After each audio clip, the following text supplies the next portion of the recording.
أعوذ بالله السميع العليم من الشيطان الرجيم. بسم الله الرحمن الرحيم. صلى الله عليك يا سيدي ويا مولاي يا رسول الله.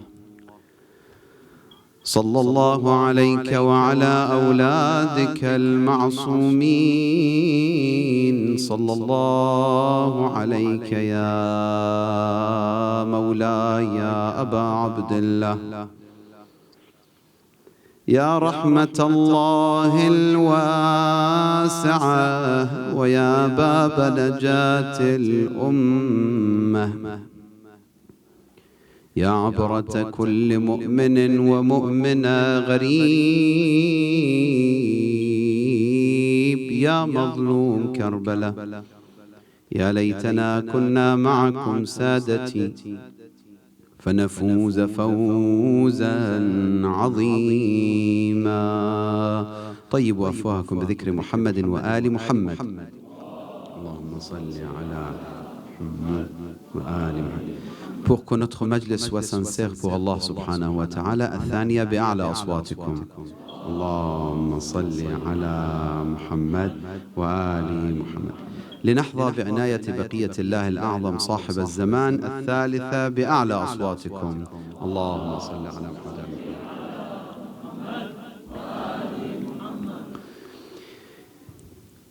Notre échange aujourd'hui, de cet après-midi, wa alaykoum salam wa rahmatullah. Notre échange de cet après-midi, c'est la question de succès ou bonheur dans ce bas monde.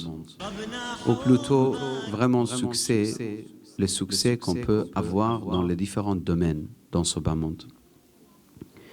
Vous savez, toute personne, kul insan, toute personne autour de nous, il aimerait bien avoir une vie, avoir beaucoup de réussite dans la vie. Personne ne va vous dire « moi, j'aime pas réussir ». Toute personne, femme et homme, croyant et non-croyant, toute personne, il cherche la réussite. La question donc qui change les choses, la direction de notre vie, c'est notre définition ou notre explication ou notre vision concernant la réussite. Comment on définit la réussite? Lorsqu'on parle avec quelqu'un qui ne croit pas du tout à l'au-delà, ou même à certains croyants qui ne sont pas vraiment conscients concernant l'au-delà, parce que des fois on est croyant, mais on vit comme, dites-moi, les autres, comme les non-croyants. La question toujours, c'est autour de succès financier, c'est-à-dire le terme peut-être vous utilisez monétaire, c'est ça? Ou succès au niveau de académie ou académique, ou succès au niveau de relations familiales, dans la famille, etc. C'est pour ça, des fois, il dit, par exemple, il te voit avec ton bébé, il dit enjoy this time. C'est beautiful time, enjoy. Amuse-toi avec, vraiment, profite. C'est le moment de profiter, c'est le moment. Et des fois, il dit, c'est mal parti, tu as plusieurs enfants, c'est fini pour toi, tu ne peux pas avoir des plaisirs. Donc, c'est pour ça, comme je vous ai dit il y a quelques jours, un homme que j'ai rencontré en Pays de Galles, par exemple, récemment, il est venu nous voir, etc., dans le centre. Il me dit clairement, je ne me suis pas marié, j'ai visité 102 ou 105 pays, je ne me rappelle plus. Et donc, il était fier, très fier. Pour lui, c'est succès. Il a vu beaucoup de pays, il s'est amusé beaucoup, il a goûté beaucoup de repas. Pour des gens, il y a des gens, pour eux, la réussite, c'est de voir des nouveautés. Ou la réussite, c'est des voitures. Ou la réussite, c'est d'avoir des degrés universitaires. Je suis en train de développer rapidement un petit peu. Après, on va se concentrer sur la question plus. Par exemple, encore un autre exemple, un chiite imamite, mu'min, gentil, très, très, très respectueux, que j'ai rencontré en Angleterre, et c'est un docteur et professeur d'université, d'origine iranienne, je peux le dire. Lui, il me l'a dit. Il m'a dit, moi, j'allais tout perdre dans ma vie parce que j'étais rentré dans la question de concurrence pour écrire plus des articles. Donc, plonger dans l'histoire de s'imposer ou se retrouver dans les hauts degrés de université ou avoir plus de diplômes et crédibilité, où il y a d'autres termes que vous utilisez. Crédibilité, ça va? Donc, il m'a dit, j'étais en train de tout perdre. Ma relation avec Dieu, ma relation avec ma famille, ma relation avec mes enfants, en train de tout perdre. Pourquoi? Parce que, ça y est, c'est perspective d'avoir, voilà, le but d'avoir beaucoup d'articles, atteindre tel chaire à la faculté, devenir tel professeur, devenir très connu, etc. Donc, tous ces efforts pendant 10 ans, 15 ans de sa vie, c'est autour de ça. Pour nous, c'est une question qui mérite d'être posée ici et analysée. Et là, aujourd'hui, je ne prétends pas d'être capable de vous répondre. Mais on essaye d'avoir une réflexion, au moins une réflexion sur la question. Donc, succès monétaire ou au niveau de finances, succès académique, succès dans la société, avoir beaucoup d'amis, par exemple. C'est pour ça qu'il est très content quand il atteint 30 000 amis sur Facebook. Je ne connais pas le système de Facebook parce que je n'ai pas de Facebook, mais j'ai entendu qu'apparemment, ça marche comme ça. Après, les amis qui ramènent des amis et des amis qui ramènent des amis. Et donc, la personne, il peut avoir 30 000 amis, par exemple. S'il a beaucoup d'amis, c'est plus de crédibilité au niveau de Facebook, par exemple. Donc, après, succès familial, par exemple, d'avoir ou de dépenser beaucoup de temps avec la famille, avec sa femme et ses enfants, ou encore succès spirituel, c'est-à-dire avoir le temps de pour sa spiritualité. Donc, c'est une question qui s'oppose. Donc, c'est quoi la définition de l'islam par rapport à ça? Est-ce que l'islam est contre tout ce que je mentionnais? Pour vous dire clairement, on commence par le premier point, succès au niveau de finances. Est-ce que l'islam est contre? Non, il n'est pas contre. Mais le problème, c'est fondamental. Fondamental. L'argent est outil, wasila, moyen, la plupart du temps, devient but. L'islam, il veut te contrôler, il veut t'aider à ne pas rendre la fortune comme but, mais plutôt comme moyen. Et il veut t'aider également à utiliser la fortune moyen dans le chemin de Dieu. Yani pour le Husseini, le madrasa, etc. Non, pas que ça, non. Tu peux partir au restaurant avec cet argent, tu peux faire des vacances avec ton épouse avec cet argent, et c'est pour Allah. Il y a certains qui pensent que restaurant, c'est perdre du temps, perdre d'argent. C'est faux. Avec la famille, meilleur restaurant qu'ils aiment, tu vas, tu as des récompenses, thawab. Tu fais des vacances, thawab. Mais attention, ton hajj, tu dois le faire avec cet argent avant de commencer à t'amuser. C'est pour ça, certains mu'minines, dès que tu dis, viens qu'on fasse des vacances, etc., il dit, attends, je viens de commencer à obtenir des salaires. Je dois faire d'abord mon hajj. Et après, on parlera. Donc, c'est une obligation là. Ce n'est pas recommandation. Certains qui sont encore plus intelligents de mon point de vue modeste, ils disent hajj, khoms, d'abord khoms, après hajj. Dès qu'ils ont le premier salaire, 200. Donc, vous voyez, ce n'est pas l'islam. Au contraire, l'islam n'aime pas la personne qui reste chez lui et dit « Envoyez-moi de l'argent, dépensez sur moi ». Et vous connaissez les histoires. On ne peut pas traiter les 5 questions si je vais rentrer dans les détails.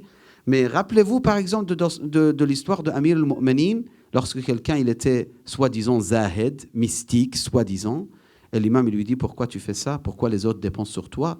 Bouge-toi, sois actif dans la société. » Le prophète, il disait clairement « Soyez actifs. » Donc, il faut gagner de l'argent. Mais le problème, on est toujours entre l'ifrat et le tafrit. Tout le monde est comme ça, c'est incroyable. Et ce n'est pas que dans la question sur la question financière. Dans beaucoup de questions, on est comme ça, malheureusement. On est exagération. Ou bien, on se tue pour l'argent, donc on ne pense plus à plus rien du tout. Ou on dit... Moi, j'aime pas de dunya. Moi, je travaille pas. Moi, je reste sur l'aide sociale. Vous dites ici, l'aide sociale, et dans mon coin, etc. Non, alhamdulillah, Allah, kafi. Ça, c'est pas la qana'a ou la mayyiza. Ce n'est pas ni le fait d'être satisfait, ni une qualité lorsque tu bouges pas et tu attends l'aide sociale. Au contraire, bouge, travaille, etc. Donc, ce point, ça doit être clair. L'argent, ce n'est pas succès. C'est pour ça, tu peux être pauvre, mais tu as beaucoup de succès. Et tu peux être riche, mais au niveau d'Islam, tu es dans la perdition totale. Vous me permettez, je vous donne un exemple par rapport à ça. Notre noble prophète, sallallahu wa sallam alayhi, il était avec ses compagnons en désert. Ils passent, ils ont soif, ils ont faim. Il voit une personne qui avait des chameaux. Berger, mais il avait des chameaux, etc. Le prophète dit, qu'est-ce que tu as pour boire? Est-ce que vous avez quelque chose? Nous sommes voyageurs. C'était un musulman. Un musulman. Lui, il dit, écoutez, désolé, j'ai rien pour vous. Ce qu'il y a dans nos marmites, c'est pour demain matin, pour nous-mêmes. Est-ce qu'il y a chez les animaux comme lait, chez les chamelles, aussi c'est pour, je ne sais pas, sirariha ou je ne sais pas quoi, donc on n'a pas, désolé, on n'a rien pour vous. Le prophète, il dit, il demande à Allah de lui donner plus de subsistance à cette personne. An yarzuqahu. Il va. Deuxième personne dans le chemin, berger, la même question. L'homme, il ramène du lait, il ramène de la viande, il nourrit Rasulullah et l'ashab. Et après, il dit à Rasulullah, est-ce que je ramène d'autres ou c'est bon? Rasulullah, il lui fait dua en disant Allahumma arzuqhu al-kafaf. Qu'est-ce que ça veut dire? Mon Dieu, donne-lui juste nécessaire, vous dites? Ce qui est nécessaire, le kafaf. Il part, les compagnons très en colère, certains apparemment, parce que leur manière de poser la question, ça montre qu'ils étaient en colère finalement. Ils disent, Ya Rasulallah, t'as fait pour le premier qui était radin, qui nous a rien donné. T'as fait un dua que nous tous, on l'apprécie. Parce que t'as dit, Allahumma wassi' alayh. Et pour la deuxième, qui était à la hauteur et qui nous a donné des nourritures, et il s'est occupé de nous, tu as fait une prière que nous tous, on n'aime pas, on déteste. Nakraho, dans le hadith.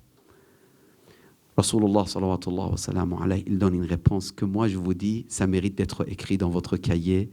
Vous avez des cahiers spéciaux à la maison, chacun de vous? Il faut avoir un cahier spécial pour votre akhlaq, pour votre tahdhib al-nafs, pour votre wasiyya, votre testament. Un cahier, c'est ça? Daftar. Mais sacré, muqaddas, muhim. Vous le mettez quelque part important. Vous mettez votre wasiyya dedans, etc. طيب. Cette partie, c'est important. Rasulullah sallallahu wa sallam alayhi, il répond. Il dit sallallahu wa sallam alayhi, ma qalla wa kafa khayrun mimma kathura wa alha. Malheureusement, vous êtes déconcentrés. Je répète le hadith. Inch'Allah, et je traduis. Ma qalla. Donc, le prophète, il a entendu leur critique et il a répondu. Ma qalla wa kafa, ce qui est peu, mais suffisant, khayrun est meilleur, mimma kathura wa alha, est meilleur que beaucoup qui nous préoccupent. Une phrase, ça mérite une réflexion toute durant notre vie. À chaque fois. J'ai un portable. Combien portable? J'ai un portable, par exemple. Donc, je dois charger combien portable? Un portable. J'ai une maison, je dois payer le taxe et penser aux taxes ou je ne sais pas quoi. De combien de maisons? Une maison. Maintenant, imaginez, j'ai 50 maisons. Je suis plus occupé ou pas? Est-ce que c'est grave? Non. Si tu diriges les choses correctement et tu arrives à avoir une bonne programmation, si vous voulez, pour ne pas t'éloigner de Dieu, il n'y a pas de problème. Mais dès que ça devient un obstacle entre toi et Allah, c'est pas bon. Khayrun mimma kathura wa alha. Parce que avoir beaucoup, c'est pas forcément. Cette vision, c'est très important. Donc, l'argent, on n'est pas contre dans l'islam. L'islam n'est jamais contre l'argent. Au contraire, la faiblesse de la communauté, c'est négatif. La force de la communauté, c'est important. Mais malheureusement, je vous dis une chose qui est étonnante. La plupart des projets islamiques, ce n'est pas les grands millionnaires qui l'ont payé.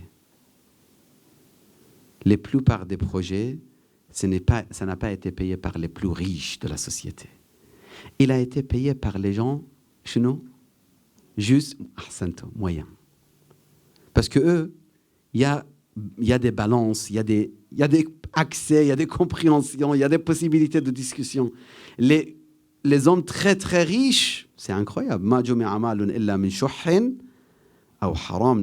Les très riches, c'est problématique, c'est rare. Les vrais riches qui viennent, qui font des projets, etc.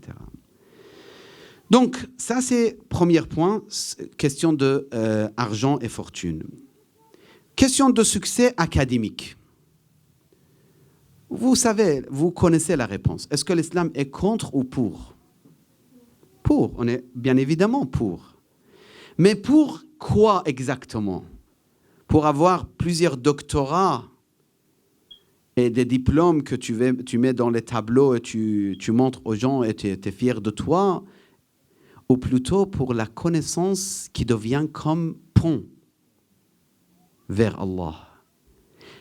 Je vous le dis clairement, ayyu ilmin, n'importe quelle connaissance, il vous éloigne de Dieu, ce n'est pas ilm, c'est jahl. N'importe quelle connaissance, science, qui vous éloigne de Dieu, ce n'est pas des connaissances, ce n'est pas de la sagesse, c'est le ténèbre de l'ignorance. Même si vous le voyez comme connaissance. Non, mes chers, je vais obtenir mon doctorat et c'est très important. Oui, vas-y. Moi, je suis en train de finir également. Je fais mes efforts. Je vais, Inch'Allah, avec votre dua, je vais terminer bientôt. Inch'Allah, Inch'Allah. Je suis en train de travailler et je vous encourage. Kol shabab. Je vous le dis dès maintenant, vous, à Montréal, vous devrez être le plus haut degré dans la connaissance.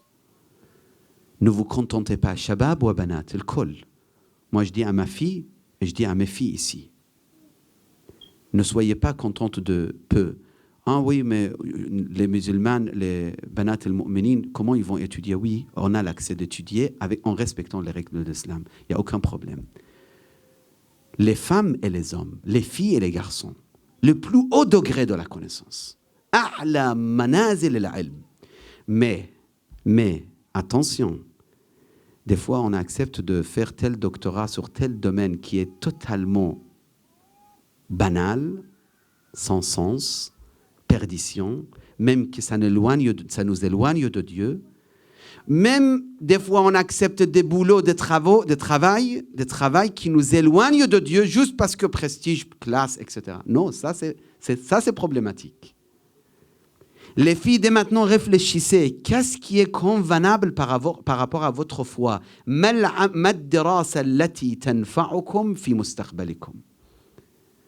En tant que mu'mina zaynabiyya fatimiyya, quel genre d'études ça vous sert? Les garçons, la même chose. N'étudiez pas quelque chose qu'après vous avez des obstacles devant vous, vous ne pouvez pas travailler avec. Parce que c'est quelque chose qui est problématique au niveau de religion, etc. Donc, succès académique, oui, mais ça ne devient pas but, c'est un moyen. Hatta doctorat, wasila ou hadaf. Wasila. C'est un moyen, outil, moyen.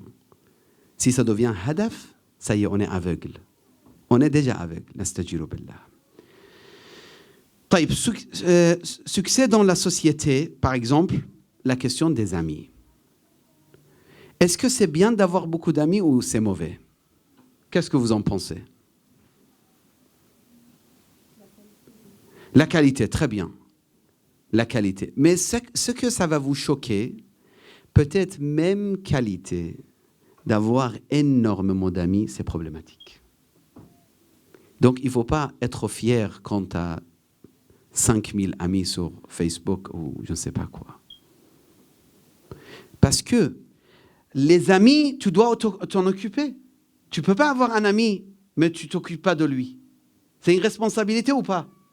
C'est un ami, il a besoin de toi, tu dois répondre. Tu ne peux pas avoir WhatsApp avec 5000 téléphones, personnes, relations, et qu'ils t'écrivent des lettres ou des messages, des questions et que tu n'arrives pas à répondre. Je vous le dis clairement, peut-être c'est même pas la peine de développer ces genres de questions, mais je préfère le dire. Personnellement, pourquoi j'ose pas avoir autre que WhatsApp? C'est une des raisons. Parce que je vois déjà WhatsApp, j'arrive pas. 2 jours, je suis occupé, ça arrive, je ne sais pas combien de messages. J'arrive pas à répondre et je dois répondre.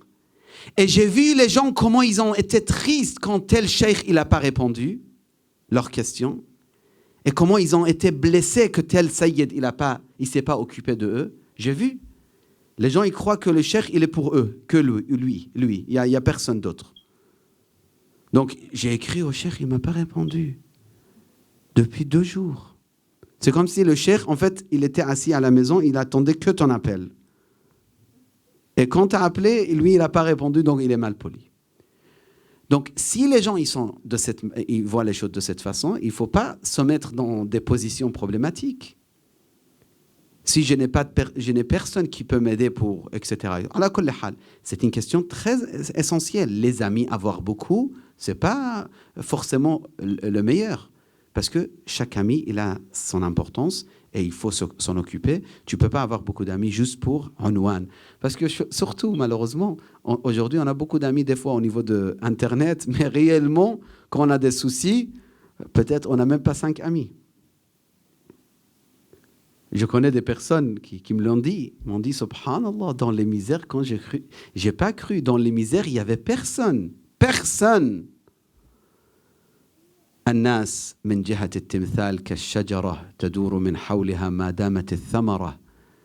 Les gens, l'exemple des gens sont comme l'arbre et les fruits.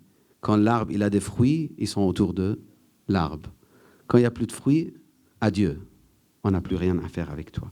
Si vous me permettez, pour succès familial et succès spirituel, je parlerai, Inch'Allah, demain. On continue notre discussion demain, Inch'Allah ta'ala.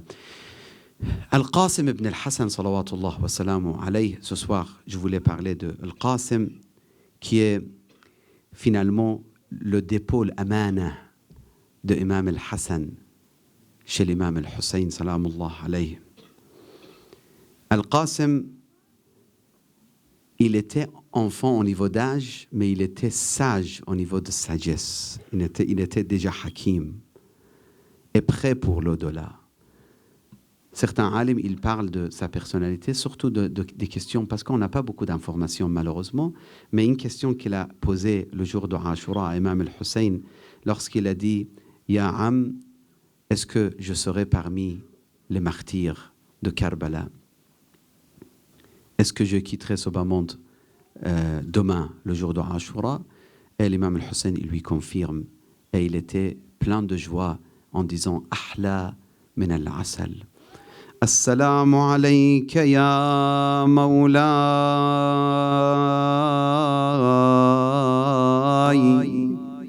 ya Qasim ibn al-Hassan أيها المظلوم الشهيد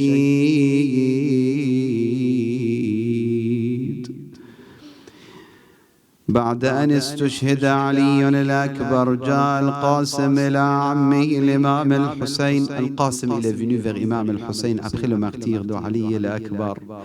يا عماه العطش العطش أدركني بشربة من الماء. جسواف فصبره الإمام أعطاه خاتمه. الإمام il lui a donné son bague وقال La bague de Imam. قال ضعه في فمك قال القاسم فلما وضعته في فمي كأنه عين ماء فارتويت. Il a mis la bague de l'imam dans sa bouche. Il dit c'est comme s'il y avait de l'eau dedans.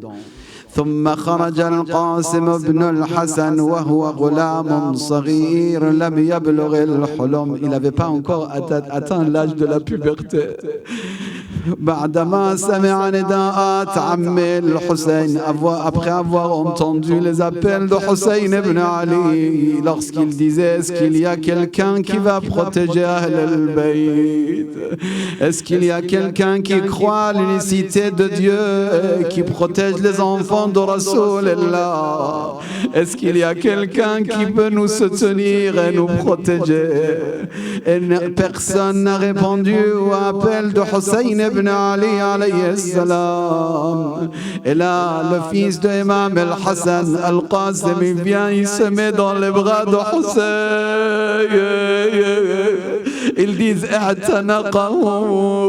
c'est-à-dire il l'a pris dans ses bras et il commençait à pleurer tous les deux. Imam al-Hussein pleurait comme si il se rappelait de son frère Imam al-Mujtaba. Et al-Qasim de son côté, il pleurait énormément comme s'il était dans les bras de son père al-Hassan. Et puis il a demandé autorisation. قال له الحسين, au fils de mon frère, tu es un signe et souvenir de mon frère Imam al-Hassan. Pourquoi tu restes pas avec moi? أبي الحسين أن يأذن فأبى الحسين أن يأذن له فجعل يقبل يده. Il insistait, il embrassait les mains de Imam al-Hussein. Il disait tu dois me permettre de partir, mon oncle Hussein. Oh oncle, je ne peux pas rester encore alors que je vois tous mes cousins, ils sont partis à l'au-delà, ils sont tombés martyrs et que je te vois tout seul. إن تنكروني فأنا نجل الحسن صبط النبي المصطفى والمؤتمن. لا حول ولا قوة إلا بالله العلي العظيم. إنا لله وإنا إليه راجعون. اللهم إنا نسألك وندعوك بمحمد وعلي وفاطمة والحسن والحسين والتسعة المعصومين من ذرية الحسين وبإمام زماننا يا الله عجل لوليك الفرج. والله accepte nous parmi les soldats de Imam al-Mahdi, les serviteurs de Imam al-Hussein, les partisans de Amir al-Mu'minin. اشف كل مريض رد كل غريب فك كل أسير أصلح كل فاسد من أمور المسلمين. إلى أمواتنا أموات الحاضرين الفاتحة مع الصلوات. اللهم صل على محمد وعلى محمد.